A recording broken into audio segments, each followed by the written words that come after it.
Hello friends, ನಾವಿವತ್ತು 9ನೇ ತರಗತಿಯ ಮೇಲ್ಮೈ ವಿಸ್ತೀರ್ಣಗಳು ಮತ್ತು ಘನಫಲಗಳು ಅನ್ನುವಂತಹ ಪಾಠದ ಲೆಕ್ಕಗಳನ್ನು ಬಿಡಿಸ್ತಾ ಇದ್ದೀವಿ. ಅದರಲ್ಲಿ ಅಭ್ಯಾಸ 13.4 ಯಾವುದು ಅಭ್ಯಾಸ 13.4ರ ಲೆಕ್ಕಗಳನ್ನ ನಾವಿವತ್ತು ಬಿಡಿಸ್ತಾ ಇದ್ದೀವಿ. ಈಗಾಗಲೇ ನಮ್ಮ ಯೂಟ್ಯೂಬ್ ಚಾನಲ್ ನಲ್ಲಿ ಹಲವಾರು ಲೆಕ್ಕಗಳನ್ನ ಬಿಡಿಸಿದ್ದೇವೆ. ಆ ವಿಡಿಯೋಗಳನ್ನು ಕೂಡ ನೀವು ವೀಕ್ಷಣೆ ಮಾಡಬಹುದು ಅಂತ ಹೇಳ್ತಾ ಇವತ್ತಿನ ಈ ಲೆಕ್ಕಗಳನ್ನ ಬಿಡಿಸೋಣ. ಮೊದಲನೇದಾಗಿ ಪ್ರಶ್ನೆ ಏನ್ ಕೊಟ್ಟಿದ್ದಾರೆ ಅಂತೇಳಿ ತಿಳಿದುಕೊಳ್ಳೋಣ. ಈ ಕೆಳಗಿನ ತ್ರಿಜ್ಯಗಳುಳ್ಳ ಗೋಳದ ಮೇಲ್ಮೈ ವಿಸ್ತೀರ್ಣವನ್ನು ಕಂಡುಹಿಡಿಯಿರಿ. ನೋಡಿ, ಇಲ್ಲಿ ಕೊಟ್ಟದ್ದು ಏನಂದ್ರೆ ತ್ರಿಜ್ಯ. ಹೌದಾ? ಇಲ್ಲಿ ತ್ರಿಜ್ಯದ ಬೆಲೆಯನ್ನು ಕೊಟ್ಟಿದ್ದಾರೆ. ನಾವೇನ್ ಮಾಡ್ಬೇಕಾಗಿದೆ? ಗೋಳದ ಮೇಲ್ಮೈ ವಿಸ್ತೀರ್ಣವನ್ನ ಕಂಡುಹಿಡಿಯಬೇಕಾಗಿದೆ. ನೋಡಿ, ಇದು ಒಂದನೇದ್ರಲ್ಲಿ 3ನೇ ಲೆಕ್ಕ. ಹಾಗಾದ್ರೆ ಈಗಾಗಲೇ 1 ಮತ್ತು 2ನೇ ಲೆಕ್ಕಗಳನ್ನ ನಮ್ಮ ಯೂಟ್ಯೂಬ್ ಚಾನಲ್ ನಲ್ಲಿ ಬಿಡಿಸಿದ್ದೇವೆ. ಆ ಲೆಕ್ಕಗಳನ್ನು ಕೂಡ ನೀವು ವೀಕ್ಷಣೆ ಮಾಡಬಹುದು. ಹಾಗಾದ್ರೆ ಇದೇನಾಯ್ತು? ಈಗ ತ್ರಿಜ್ಯ ಅಂದ್ರೆ ಇಂಗ್ಲಿಷ್ ನಲ್ಲಿ ರೇಡಿಯಸ್ ಅಂತ ಕರಿತಾ ಇದೀವಿ. ಎಷ್ಟಿದೆ? 14 ಸೆಂಟಿಮೀಟರ್. ನಮಗೀಗ ಏನ್ ಬೇಕಾಗಿದೆ ಅಂದ್ರೆ ಗೋಳದ ಮೇಲ್ಮೈ ವಿಸ್ತೀರ್ಣ. ಗೋಳದ ಮೇಲ್ಮೈ ವಿಸ್ತೀರ್ಣ.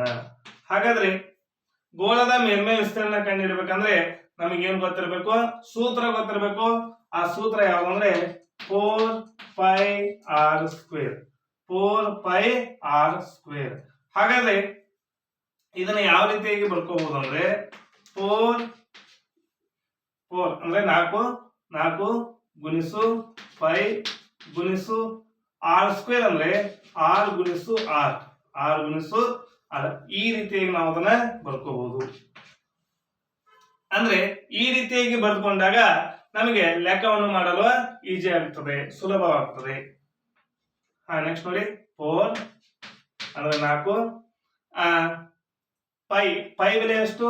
22 7 r ಈಗಾಗಲೇ ಕೊಟ್ಟಿದ್ದಾರೆ 14 ಗುಣಿಸು 14.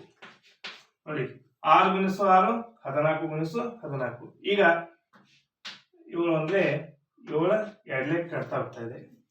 ಇಲ್ಲೇನಾಯ್ತು? 4 ಗುಣಿಸು 22 ಗುಣಿಸು 14 ಗುಣಿಸು 2. ಹಾಗಾದ್ರೆ ಇವನಷ್ಟು ನಾ ಈಗೇನ್ ಮಾಡ್ಬೇಕು? ಗುಣಿಸ್ಬೇಕು. ಮೊದಲನೇದಾಗಿ ಇವನ್ನೆರಡು ಮೊದಲು ಗುಣಿಸಿ ಇಟ್ಕೊಳ್ಳೋಣ. 22 4 88. ಹೌದಾ? 22 4 88 ಆಯ್ತು ಗುಣಾಕಾರ. 14 2 28. ಈಗ ಈ 28ನ್ನ 88ರಲ್ಲೇ ಗುಣಿಸೋಣ. 28 ಗುಣಾಕಾರ 88. ಹೌದಾ? 8 8 64. 8 8 ಎಷ್ಟು? 64. 8 2 16. 16ಕ್ಕೆ 6 ಕೂಡಿಸಿದಾಗ 22 ಆಯ್ತು. ಪ್ಲಸ್ ಮತ್ತೊಳ್ಳಿ 8ರಲ್ಲೇ ಗುಣಿಸಬೇಕಾಗಿದೆ.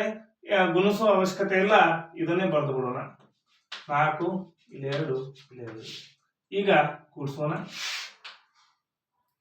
4ಕ್ಕೆ 0 ಕೂಡಿಸಿದಾಗ 4, 2ಕ್ಕೆ 4 ಕೂಡಿಸಿದಾಗ 6 ಆಯ್ತು, 2ಕ್ಕೆ 2 ಕೂಡಿಸಿದಾಗ 4 ಆಯ್ತು, ಇದು 2. ಹಾಗಾಗಿ ಎಷ್ಟು ಉತ್ತರ ಬಂತು?